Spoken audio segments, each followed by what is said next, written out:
A golden crown gleamed on her head, but her heart sank as the castle gates closed behind her, sealing her fate to a stranger's throne. Welcome to Why Did Medieval Princesses Dread Arranged Marriages?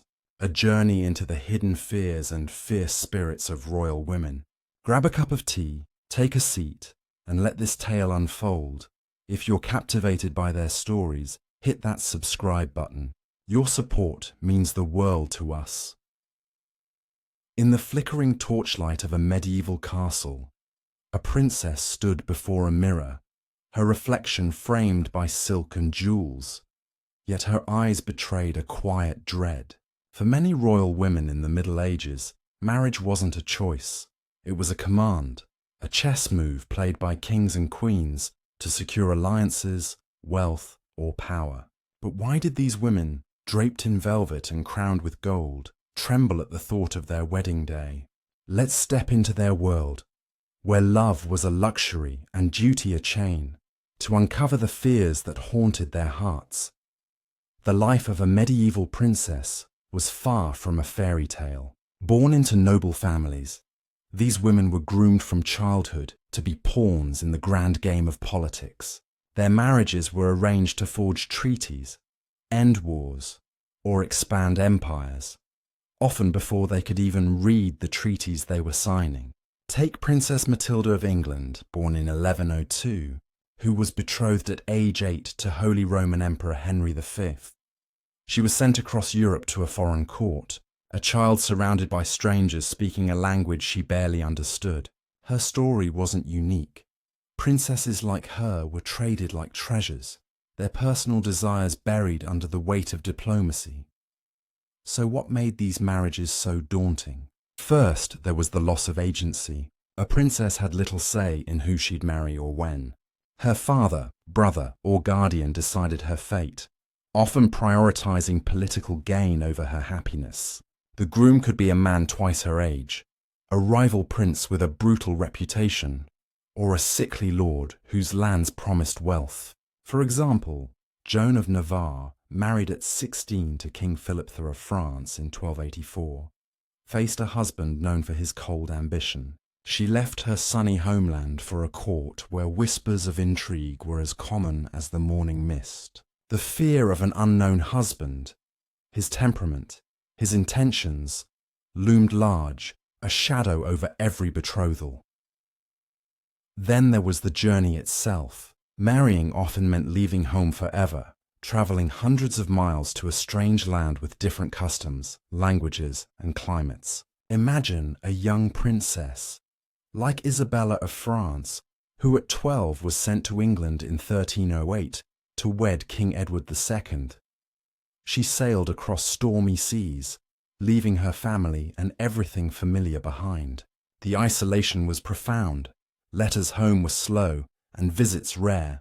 She'd face a court where she was an outsider, judged by every word and gesture, her worth tied to producing heirs or pleasing her husband. The stakes were high too. A princess's success in marriage wasn't just personal, it was political. Failure to charm her husband or bear children could strain alliances or spark wars. Margaret of Anjou, married to England's Henry VI in 1445, was blamed for his weak rule and the ensuing Wars of the Roses. Her fiery spirit clashed with a court that saw her as a foreign meddler, turning her marriage into a battlefield. The pressure to perform, to be a perfect wife and diplomat, was relentless, and failure could mean disgrace or even danger. Yet some princesses found ways to cope. They leaned on education. Many were taught languages, history, and etiquette to navigate foreign courts. Others, like Eleanor of Aquitaine, who married Louis VII of France in 1137, used wit and charm to wield influence, even in a marriage she didn't choose. These women weren't just victims, they were survivors, learning to bend the rules of their gilded cages. But the dread remained, a constant whisper of what they stood to lose. As we leave the grand halls of these princesses' early lives, we see the roots of their fears: loss of control, exile from home, and the weight of kingdoms on their shoulders. Their stories set the stage for deeper struggles, where personal battles met political schemes. Next, we'll explore the men they were forced to marry, kings, dukes, and tyrants, and why these unions were often more terrifying than romantic.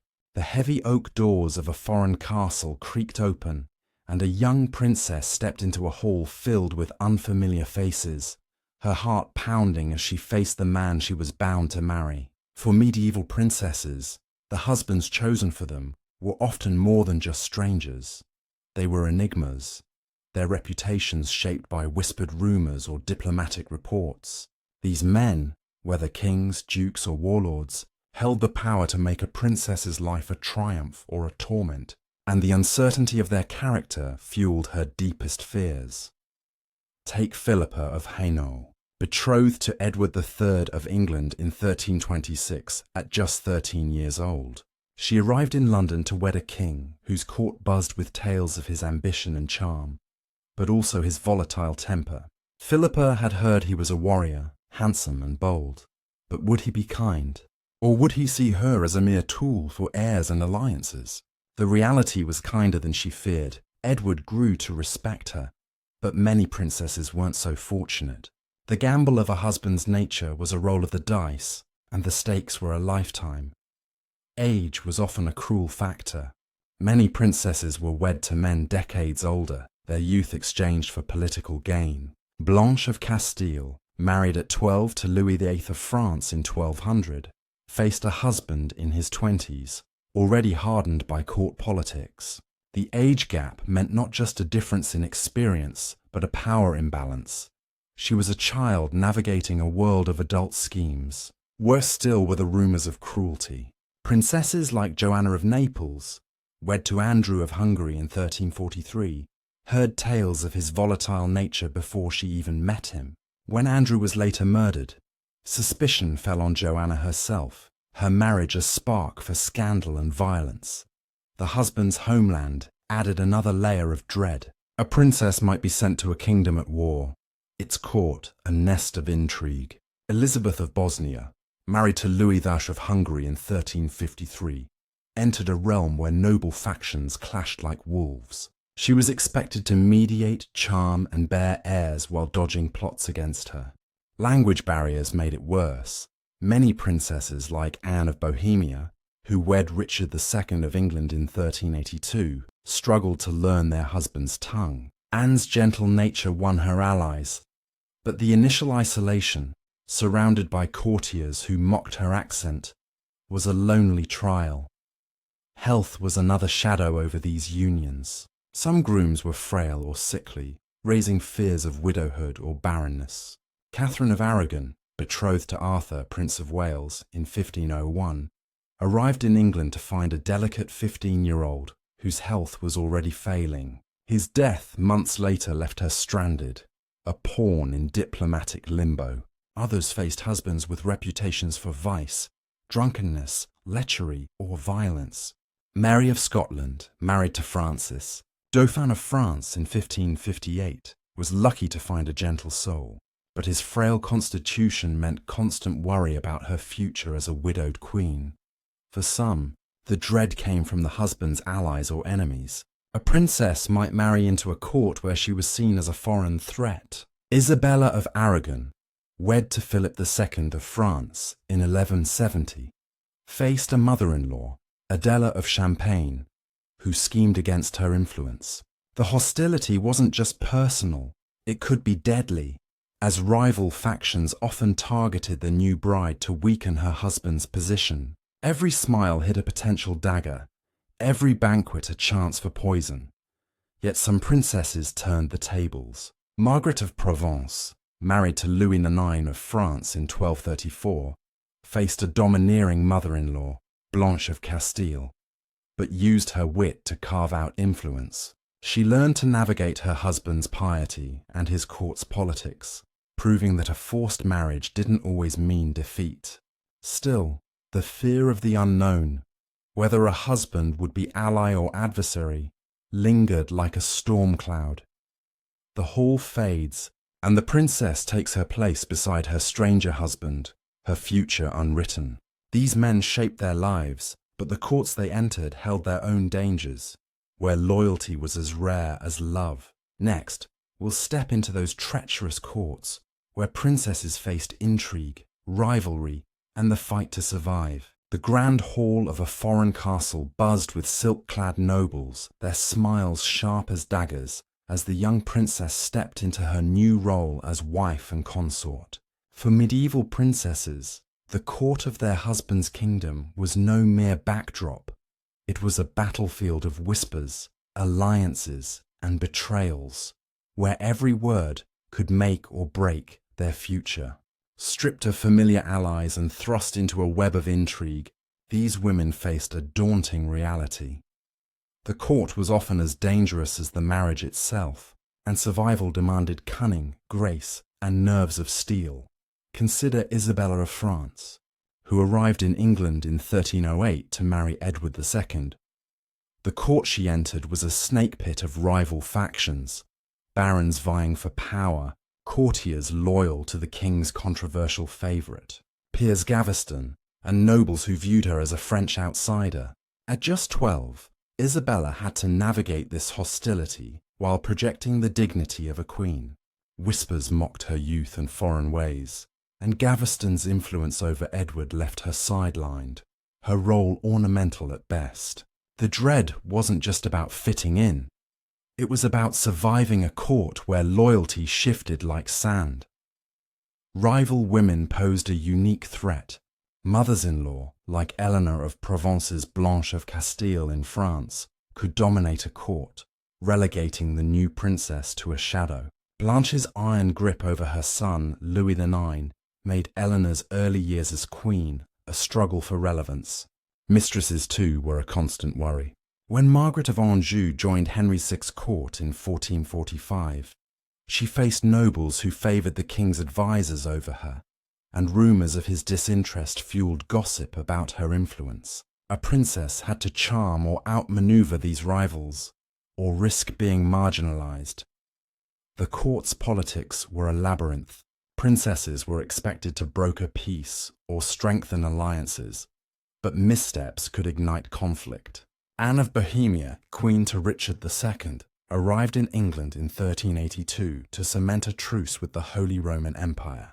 Yet English nobles grumbled about her lack of dowry and foreign retinue, blaming her for diplomatic tensions.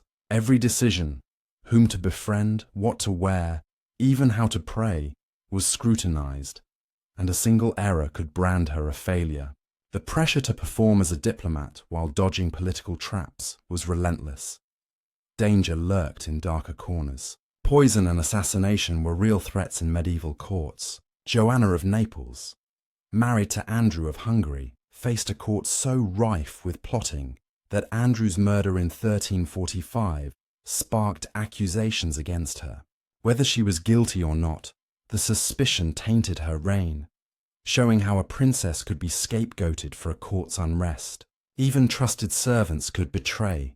Spies often posed as maids or scribes, reporting a princess's every move to rivals or foreign powers. Religion added another layer of peril. A princess's faith could alienate her new court. When Mary of Scotland wed Francis of France in 1558, her Catholic upbringing clashed with France's growing Protestant tensions. She had to tread carefully, balancing her beliefs with the court's expectations, knowing a misstep could spark rebellion. Language barriers only deepened the isolation. Many princesses, like Philippa of Hainaut in England, struggled to master local dialects, making it harder to win allies or detect enemies. Yet, some princesses thrived in this chaos. Eleanor of Aquitaine, married to Louis VII of France, faced a pious court that scorned her vibrant Aquitanian ways. She learned to wield influence through patronage, charming nobles with feasts and poetry, turning skeptics into allies. Her resilience showed that a princess could bend a hostile court to her will, but it took time, wit, and unyielding determination. The banquet ends, and the princess retires, her smile masking the weight of 100 watchful eyes. The court was a proving ground, but another challenge loomed. the crushing expectation to produce an heir, where failure could doom both her and her kingdom. Next, we'll explore this relentless pressure and its toll on these royal women. The candlelit chamber was silent save for the soft rustle of a princess's gown as she knelt in prayer, her heart heavy with the weight of an empty cradle. For medieval princesses, the duty to produce an heir was not just a personal hope, but a political mandate, one that could secure a dynasty or unravel it. The pressure to bear children, particularly sons, hung over their marriages like a storm cloud, turning the intimate act of motherhood into a public trial where failure could mean exile, shame, or even death. Consider Catherine of Aragon, married to Arthur, Prince of Wales, in 1501. At 16, she faced a court that measured her worth by her womb. When Arthur died months later, her failure to conceive left her vulnerable, a widowed princess whose value plummeted. Her later marriage to Henry VIII brought even greater scrutiny. Years of miscarriages and stillbirths fueled Henry's frustration, culminating in her divorce and England's break with Rome. The dread of barrenness was a constant shadow, as a princess's body was seen as a vessel for the kingdom's future. The physical toll was immense. Childbirth in the Middle Ages was perilous, with infection, hemorrhage, or prolonged labour claiming many lives. Margaret of Scotland, wed to Louis XV of France in 1436, endured multiple pregnancies in a frail body, her health crumbling under the strain. Each labour was a gamble, and the fear of dying or losing a child was ever present. Yet the court offered little sympathy. A princess who survived but bore no living heirs was often blamed, her worth diminished. Producing a son was the ultimate goal. Daughters, while valuable for future alliances, couldn't secure a throne in most kingdoms. Isabella of Castile, married to Ferdinand of Aragon in 1469, faced pressure to deliver a male heir to unite their realms. Her eventual success with a son, Juan, was celebrated, but the years of waiting were fraught with anxiety, as rivals whispered of her inadequacy. A princess's failure to produce a son could embolden rivals or weaken her husband's rule, leaving her a target for blame. The court's expectations extended beyond birth. A princess had to ensure her children's survival in a world of disease and intrigue. Joan of Navarre, queen to Philip V of France, lost several children to illness, each death a blow to her status. Rumours swirled that her grief was a sign of weakness, and some even whispered of curses or divine judgment. The fear of losing children wasn't just personal. It could destabilize alliances, as foreign courts questioned the strength of a dynasty without heirs. Infertility was a particularly cruel spectre. A princess like Anne of Brittany, married to Charles VIII of France in 1491, faced relentless pressure after multiple stillbirths. Her court scrutinized her diet, her prayers, even her piety, seeking reasons for her failure. Some turned to superstition, accusing barren princesses of witchcraft or divine disfavor. The dread of being labeled infertile could drive a princess to desperation, seeking remedies from herbalists or pilgrims' charms, all while hiding her fear from a judgmental court. Yet, some princesses defied the odds. Philippa of Hainaut, Queen to Edward III of England, bore 12 children, cementing her legacy as a fruitful consort. Her success brought her influence, but even she faced the strain of constant pregnancies, each one a risk to her life. These women walked a tightrope, balancing their health against the demands of dynasty. Their courage often unnoticed by the courts that judged them. The chamber door closes, and the princess rises from her prayers, her future tied to a child, yet unborn. The burden of heirs was a personal and political crucible, but another challenge awaited: the struggle to carve out power and agency in a world that sought to define them solely by their marriages and motherhood. Next, we'll uncover how these women fought to shape their own destinies. The great hall of the castle glowed with torchlight, but the princess stood alone at its edge, her gaze steady as she surveyed the nobles who saw her as a mere ornament. For medieval princesses, arranged marriages were a gilded cage, locking them into roles as wives, mothers, and pawns in political games. Yet, beneath the weight of duty, many found ways to forge their own paths, wielding wit, courage, and resilience to defy the constraints of their time. Their dread of arranged marriages, rooted in lost agency, exile, treacherous courts, and the pressure for heirs, was real, but so was their determination to shape their destinies. Let's uncover how these women turned fear into power, revealing the strength that history often overlooked. The constraints were formidable. A princess like Eleanor of Aquitaine, married to Louis VII of France in 1137, faced a court that dismissed her as a decorative consort. Her marriage was meant to bind Aquitaine to France, but Louis's piety clashed with her vibrant spirit, and their union faltered when she bore only daughters. Rather than submit, Eleanor orchestrated her own escape, securing an annulment in 1152 on grounds of consanguinity, a rare move for a woman. She then married Henry II of England, leveraging her vast lands to become a queen of two realms. Her dread of being trapped in a stifling marriage fueled her bold defiance, proving a princess could rewrite her story. Others found power through diplomacy. Isabella of Castile, wed to Ferdinand of Aragon in 1469, was initially seen as a tool to unite their kingdoms. Yet, she refused to be a figurehead, negotiating her own terms in their marriage contract to retain authority over Castile.